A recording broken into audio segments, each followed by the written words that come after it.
Remember the picture we first saw at the Everett Mill?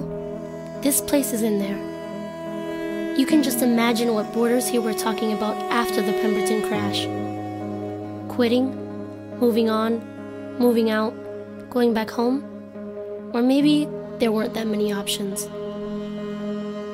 You can imagine seeing that mill collapse.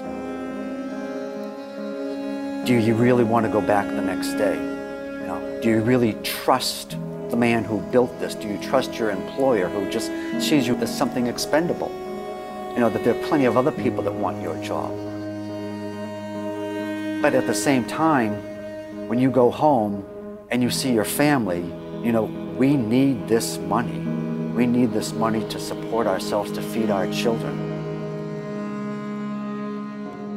The records clearly show that Catherine Hannon did not make it out of the mill alive, and her sister Ellen was badly injured with an injury to her left arm that was pretty severe.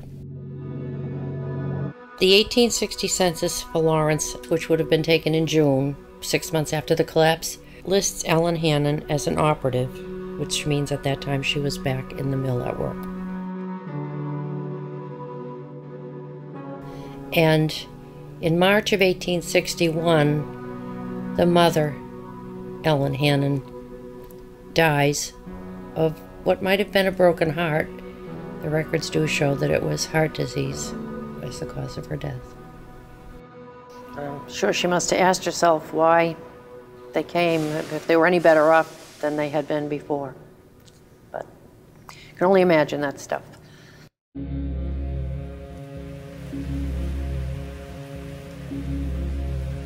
The story fascinates me. I don't know how these people made it through.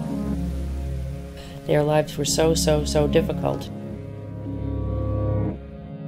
They just lived very hard lives, and I think it's extremely interesting. And I'd like people today to realize how much different life was back then, what these people went through that kind of got this country on its feet and going. It wasn't an easy task.